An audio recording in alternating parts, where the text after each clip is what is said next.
ओम ओम। नमस्कार, आप देख रहे हैं VG live news national digital media और मैं हूं विशाल रंगा। आपको बता दें कि इन दिनों बिहार में जो है धर्म को लेकर जो बिहार सरकार के मंत्री हैं, शिक्षा मंत्री, विवादित बयान दे दिए हैं कि रामचरितमानस को लेकर प्रकरण चल रहा है, मीडिया सुर्खी बटोर रहे हैं। तो जो उसी में ये शिक्षा मंत्री की जीभ काटने के बाद साधु संत समाज बोल रहे हैं। तो अभी हम जो है बख्तियारपुर के जो परमहंस आश्रम रानीसराय ठाकुरबाड़ी जो है वहाँ पे है, और वहाँ अभी जो हमारे साथ है विश्व गुरु स्वामी अर्घानंद जी महाराज के बहुत ही नज़दीक, बहुत ही प्रेमी शिष्य में गिनती आते हैं, वो उनका है। तो उनका इस जो अभी जो मामला चल रहा है रामचरितमानस को लेकर, इनका क्या विचार है, तो इनसे कुछ सवाल है। उन सवाल पे इनसे जानते हैं कि क्या शिक्षा मंत्री जी ने जो बयान दिया है, क्या ये बयान देना चाहिए। महाराज जी, सबसे पहले तो आपको हमारे VG लाइव में स्वागत है। हमारे दर्शकों को कुछ कहिए। धन्यवाद। नेताजी लोग तो रोज़ कोई न कोई बयान देते ही रहते हैं, और हम लोग ऐसे बयानों से कोई मतलब नहीं रखते हैं, क्योंकि नेताजी का विषय क्षेत्र अलग है और हम संतों का विषय क्षेत्र अलग है। लेकिन यह बयान उन्होंने भारत के सबसे पवित्र ग्रंथ श्री रामचरितमानस के ऊपर दिया है, इसलिए यह मेरे विषय क्षेत्र की वस्तु आ जाती है। तो इसलिए मैं इस पर दो शब्द बताना चाहूँगा। सबसे पहले तो मैं यह बता दूं कि यह कोई विवादित बयान नहीं है। ये उनके बुद्धि जितना धर्म को समझ रही थी उस हिसाब से उन्होंने अपने भावना को रखा है। तो शिक्षा मंत्री जी ने एक सभा को संबोधित करते हुए नालंदा में कुछ बातें रखी, जिसको आप लोग मीडिया वाले लोग विवादित कह के हाईलाइट कर दिए। और मतलब कि वो बात यह थी कि उन्होंने रामचरितमानस के उत्तरकांड में एक प्रसंग है काकभुसुंडी जी गरुड़ जी संवाद, उसी प्रसंग के दो चौपाइयों का जिक्र किया, और जिक्र करते हुए उन्होंने कहा कि ये चौपाइयाँ समाज में विभेद डालती। तो समाज में रामचरितमानस विभेद नहीं डालता है। हमें और आपको समझने के दृष्टिकोण, हम उसको समझ नहीं पाते, इसलिए लगता है कि विभेद है। दोहा संख्या 105 ख का एक चौपाई उन्होंने पढ़ा कि हर कहूँ हरि सेवक गुरु कहूँ, सुन खगनाथ हृदय मम दहूँ, अधम जाति में विद्या पाए, भयहु जथा अहि दूध पियाए। ये गोस्वामी तुलसीदास जी गरुड़ जी को श्रोता बना करके और काकभुसुंडी जी को वक्ता बना करके यह कह रहे हैं। काकभुसुंडी जी अपने पूर्व जन्म की कथा सुनाते हुए गरुड़ जी को कहते हैं कि मैं अधम था। अधम का मतलब कोई जो बाहरी जातियां हैं यह नहीं है, जैसे बाहर में चमार, दुसाध, डोम, कलवार, धोबी, मुसहर, पासी, राजपूत, ब्राह्मण, ये जातियां नहीं हैं। मानस की या गीता की जो जातियां हैं, जो वर्ण हैं, यह साधनात्मक जाति है। मतलब के जैसे शूद्र मतलब कोई जात विशेष नहीं, शूद्र मतलब होता है अल्पज्ञ। जैसे वैश्य मतलब कोई जात विशेष नहीं, वैश्य माने साधना की आपको जानकारी हो गई, आप वैश्य हो गए। साधना में आप एंट्री मारे, भक्ति भजन करने लगे, आप शूद्र हैं। फिर धीरे धीरे वही व्यक्ति जब साधना से उपराम उठता है तो वही व्यक्ति फिर क्षत्रिय हो जाता है, वो तीनों गुणों को काटने लगता है। फिर वही व्यक्ति जब ब्रह्म के नज़दीक पहुंचता है तो ब्राह्मण हो जाता है। इसीलिए देखे होंगे कि इसी मानस में बाबा तुलसीदास जी ने कोल भील के घर में जन्मे हुए वाल्मीकि ऋषि को ब्राह्मण बनाते हैं। कहे मुनिते ही राम दंडवत कीन्हा, आशीर्वाद विप्रवर्धिना। रामचरितमानस जैसा मानवता का कोई ग्रंथ ही नहीं है। गोस्वामी जी कहते हैं बड़े भाग्य मानुष तन पावा, सुर दुर्लभ सब ग्रंथ है गावा। वो ये नहीं कहते बड़े भाग्य चमार तन पावा, बड़े भाग्य दुसाध तन पावा, वो कहते हैं बड़े भाग्य मानुष तन पावा। तो मानस जो है वो गीता का ही अनुवाद है। गीता में भी भगवान ने कहा ममय वांसो जीवलोके। तो इसलिए मंत्री जी ने जितना धर्म को समझा वो केवल अपनी भावना को व्यक्त किए, लेकिन मतलब के मीडिया उसको उछाल दिया। मंत्री जी ने तो मनु स्मृति का भी नाम लिया है, तो क्या इसको लगता है कि ये विवादित है, इनका जो बयान है विवादित है? देखिए, मनु स्मृति जो विशुद्ध मनु स्मृति है वह गीता है। मनु स्मृति का मतलब होता है मनु महाराज से हम लोग उत्पन्न हुए। मनु से उत्पन्न होने के कारण दुनिया का, भारत का ही नहीं, पूरे वाल वर्ल्ड का जो मनुष्य है वो मनुज कहलाया। मनुज, मनु से जायमान होने के कारण हम लोग मनुष्य कहलाए, और मनुष्य कहलाए इसलिए मनु स्मृति विशुद्ध धर्मशास्त्र है। लेकिन जिस मनु स्मृति के बारे में मंत्री जी कह रहे हैं वो मनु स्मृति के नाम पर एक मनगढ़ंत लोगों ने जीविका जीने की कला निर्धारित कर दी, बुद्धिजीवियों ने। तो उस मनु स्मृति में यह था कि शूद्र बासी रोटी खाएगा, ये करेगा, पंडित जी पढ़ सकते हैं और जातियां नहीं पढ़ सकती, तो उन्होंने उस मनु स्मृति के बारे में कहा। लेकिन जब वास्तविक मनु स्मृति जो भगवान कृष्ण की वाणी गीता है, मैं उनसे कभी मिलूंगा तो उनको श्रीमद् भागवत गीता, यथार्थ गीता प्रदान करूंगा। उन्हें धर्म की जानकारी अच्छी है लेकिन पूरी नहीं है, तभी तो उन्होंने क्वेश्चन उठाया। वो जरूर रामचरितमानस पढ़ते होंगे, नहीं समझ रहे हैं, क्योंकि बिना रामचरितमानस पढ़े हुए उत्तर कांड में, क्योंकि प्रोफेसर भी हैं, तो बस है कि उनकी जो जानकारी है थोड़ी अधूरी है। जब महापुरुष के संगत में आ जाएंगे, गीता यथार्थ गीता पढ़ने लगेंगे, तब वो इस बात को समझ जाएंगे। लेकिन जिस मनुस्मृति की बात उन्होंने कहा है उसमें कभी ऐसा लिखा था, आज वो मनुस्मृति बाजार में नहीं मिलती है, उस पर बैन हो गया है, क्योंकि आज संविधान से देश चलता है, न कि इन मनुस्मृतियों से देश चलेगा। वहीं ये भी देखा जा रहा है कई साधु संत भी मंत्री जी के जीव काट के लाने वाले को इनाम 10 लाख 1 करोड़ तक के दे रहे हैं, तो क्या ऐसे जो साधु संत जो बयान दे रहे हैं, क्या देना चाहिए? देखिए, साधु संत को ऐसे बयानों से बिल्कुल दूर रहना चाहिए। इसी चलते मतलब के दूर रहना चाहिए, क्योंकि महात्माओं का ये काम नहीं है।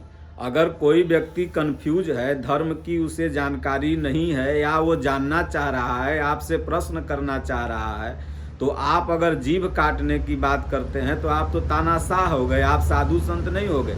जितने भी साधु हैं इनसे मैं अपील करूंगा कि अगर इस तरह का समाज में कोई क्वेश्चन खड़ा हो रहा है तो आप उनके पास जाइए या उनको किसी माध्यम से बुलाइए, डिबेट कीजिए, बहस कीजिए, उनको संतुष्ट कीजिए, न कि इस तरह के फालतू बयान को कि जीभ काट लेंगे तो ये कर देंगे तो वो कर देंगे। ये साधु का बयान नहीं हो सकता। हाँ, साधु जैसा स्वांग रचाने वाले का बयान हो सकता है। जैसा कि मंत्री जी ने पढ़ा था ना कि दोहा 99 की ख की चौपाई, तो वैसे ही साधुओं का यह बयान हो सकता है, क्योंकि उन्होंने पढ़ा कि जे बरनाधम तेल कुम्हारा स्वपच किरात कोल कलवारा नारी मुई गृह संपत्ति नासी मूड मुड़ाए भय संन्यासी। उन्होंने एक चौपाई यह भी उत्तरकांड का पढ़ा था, 99 दोहा का ख चौपाई है। उन्होंने पढ़ा कि भाई जे बरनाधम, उन्होंने कहा भी, कोई मीडिया से हम भी देख रहे थे कि इसका अर्थ क्या होगा, तो इसका अर्थ बाहरी जाति से नहीं होगा। जैसा मैंने बताया कि जो 4 वर्ण हैं साधना में, चाहे वह गीता में हो और चाहे रामायण में, ये 4 वर्ण साधना का एक सोपान है, न कि आज का जो बाहर जात। तो इसका पहले अर्थ मैं मंत्री जी को बता देता हूँ, या जो भी आपके व्यूअर हैं उनको बता देता हूँ कि इसका अर्थ यह नहीं है कि तेली माने जो बाहर एक तेली होता है। भारत में कभी एक रूढ़ी थी कि तेली का लोग मुंह नहीं देखता था, बोले तेली के मुंह देखेंगे तो हमको पाप लगे। इन्हीं सब रूढ़ियों पर शायद उन्होंने बोला, और उनका कोई गलत मानसिकता नहीं था बोलने का।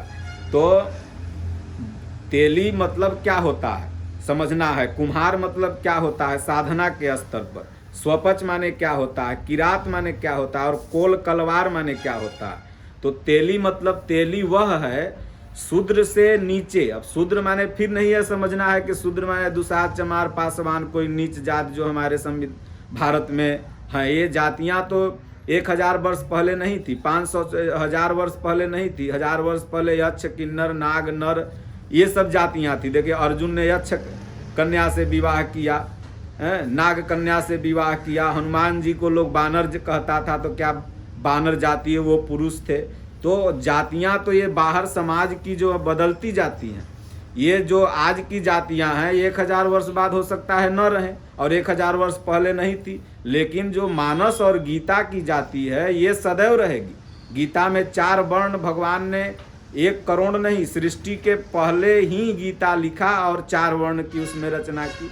उन्हीं का आधार ले लेकर के हम लोग बाहर में 1 वर्ण बनाए और उससे आज लड़ रहे हैं। भारत में सबसे बड़ी अगर समस्या है तो जाति पाति की, मतलब यहाँ है कि आपस में लोग टकरा रहे हैं। तो जाति पात नहीं, धर्म में जात पात का स्थान है ही नहीं, उस पर हम बताएंगे। पहले ये एक सवाल और है महाराज जी कि मंत्री जो होते हैं नेतागण को क्या इस तरह का बयानबाजी करना चाहिए या ये मंत्री जी जो बयान दिए हैं ये किस भाव से दिए हैं? देखिए इनका भाव ही मैं बता रहा हूँ। पहले 1 मिनट इसका अर्थ बता दें कि तेली मतलब साधनात्मक क्या होता है। तेली का मतलब होता है तीनों गुण, रजोगुण, तमोगुण, सतोगुण। अभी जो व्यक्ति तीनों गुणों के अधीन है वही तेली है। कुम्हार का मतलब होता है ये जो बाहर की जातियां हैं, ये नहीं जो पूर्वागढ़ती हैं या ये सब नहीं। कुम्हार का मतलब है जो अभी कामनाओं का हार बनाया हुआ है, अपने ये कामना पूरी हो जाए, वो कामना पूरी हो जाए। स्वपच का मतलब जो बार बार 84 लाख योनि में जन्म रहा है, पच रहा है, मर रहा है। किरात का मतलब जो इसके अंदर अज्ञान रूपी रात्रि ने अभी बसेरा कर रखा है। कोल का मतलब जो काल के अधीनस्थ है, अभी वो बार बार जन्मेगा और बार बार मरेगा। और कलवार का मतलब है बाहरी जो कलवार जाती है नहीं, कलवार का मतलब होता है कि काल के मुंह में वो व्यक्ति आज नहीं तो कल जाएगा, उसका ऐसा कार्य है। तो ये क्या नाम है, जे वर्णाधम तेल कुमारा स्वपच किरात कोल कलवारा नारी मुई गृह संपत्ति नासी मूड मुड़ाए भय संन्यास। अभी इनके अंदर भजन भाव है नहीं, केवल मतलब के माया के अधीनस्थ हैं, किरात हैं, काल के अधीन हैं, तीनों गुणों के बस में हैं। और जब नारी मर जाती है, घर में कुछ नहीं देखे तो अपना साधु बन गए, बाबा बन गए और ठगने लगे। और इसी तरह की जीभ काटने की बात, तो ये करने की बात, तो वो करने की बात करने लगते हैं। ये नहीं कि भाई वो जाएं, उनसे मिलें, उनको पर्सनल रूप से समझाएं। अगर उनको धर्म, अर्जुन से भगवान ने कहा कि अर्जुन तुम्हारे मन में जो संदेह हो उसे तुम पूछो, मैं बताऊंगा। तो जब अर्जुन ने भगवान से कुछ बात पूछी, संदेह प्रकट किया, तो भगवान ने उसका उत्तर दिया। तो संतों का भी यही काम होना चाहिए। अगर ये भी सनातन धर्म को मानने वाले हैं मंत्री जी, और अगर सनातन धर्म को नहीं मानते तो उत्तरकांड तक पहुंच ही नहीं पाते। रामायण जरूर पढ़ते होंगे, प्रोफेसर भी हैं। तो इसलिए अगर इनके मन में कन्फ्यूजन है तो हमें और आपको बताना चाहिए, न कि इस तरह का फालतू बयान देना चाहिए। और नेताजी को पूरी बात जाने हुए जो इन्होंने बयान दिया,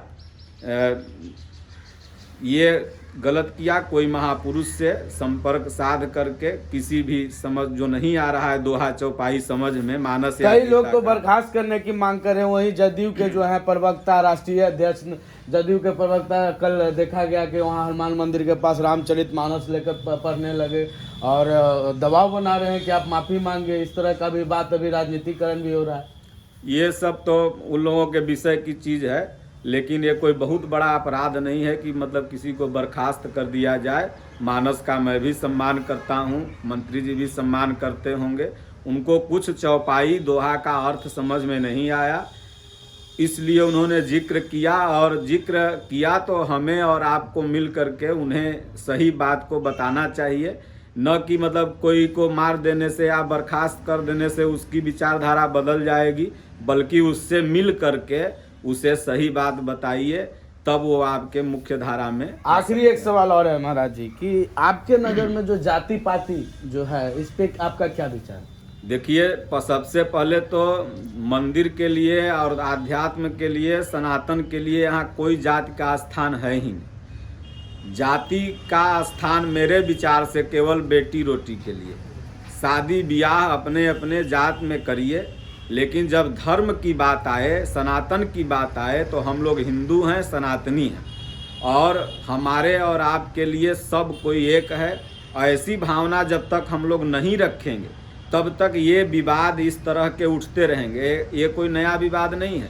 रूस ने गीता पर कहा था हाल ही के वर्षों में कि इसको प्रतिबंध करेंगे, मारकाट का समर्थन करती है। तब यथार्थ गीता वहाँ जब पहुँची, वहाँ के चीफ जस्टिस ने उसको पढ़ा तो कहा कि नहीं, गीता आंतरिक युद्ध की मांग करती है, न कि बाहरी युद्ध को सपोर्ट करती है। ऐसे ऐसे न जाने कितने बयान आप लोग मीडिया में है आते रहते हैं। इसका मूल कारण यही है कि हम लोग रामचरितमानस या गीता पढ़ते हैं तो उसमें समझ लेते हैं कि इसमें जो ब्राह्मण शब्द लिखा हुआ है ये बाहरी ब्राह्मण के लिए लिखा, इसमें जो शूद्र शब्द लिखा हुआ है ये बाहरी शूद्र के लिए लिखा हुआ, इसमें जो वैश्य शब्द लिखा हुआ है बाहरी। लेकिन नहीं, जब तक यह समझ के हम मानस और गीता को पढ़ेंगे तब तक मन में विवाद होता रहेगा। लेकिन जब वही समझेंगे कि यह साधना का एक लेवल है, जैसे आप पढ़ने जाते हैं तो LKG एक लेवल है, फिर 1 में जाते हैं, फिर 2 में जाते हैं, उसी तरह अगर आप आध्यात्म की विद्या में पढ़ने के लिए जा रहे हैं तो यह एक लेवल है। शूद्र मतलब होता है कोई जात विशेष नहीं, शूद्र मतलब आपका लेवल एडमिशन हो गया, अब आप भक्ति चालू कर दिए। माता सबरी देखिए किस जात की थी, लेकिन भगवान जा गए उनका जूठा खाए। तो मानस में तो ऐसा कहीं जिक्र ही नहीं है जो जात पात का जिक्र हो। भगवान कहते हैं कि सब मम प्रिय सब मम उपजाए, सबते अधिक मनुज महि भाए। हाँ, लेकिन इतना है कि अगर किसी को शंका हो तो उसके शंका को निवारण करना चाहिए। और आपके मन में दुनिया का कोई भी क्वेश्चन हो, मैं दावे के साथ कहता हूँ कि आप यथार्थ गीता पढ़िए और लोगों को बोलिए पढ़ें। और निःशुल्क हमारे पूज्य गुरुदेव भगवान यथार्थगीता.com की वेबसाइट पर जाइए, उसको फ्री आप अपने लैंग्वेज में, ऑल वर्ल्ड के लैंग्वेज में मंगा सकते हैं, पढ़ सकते हैं। और ये सब जो बयानबाजी है ये तो केवल मीडिया उछाल रही है कि ऐसे ऐसे। इनको हम कभी चंद्रशेखर जी से मिलेंगे पर्सनल रूप से तो इनको गीता देंगे, और प्रोफेसर हैं, शिक्षित हैं। तो आप तो देख रहे थे हमारे साथ जो परमहंस आश्रम के जो महंत है स्वामी श्रद्धानंद, जिन्हें जो मंत्री जी का बयान रहा है उस पर क्या कुछ बोले हैं। तमाम खबरों के साथ बने रहें VG live news national digital media के साथ। जय हिंद। बख्तियारपुर से।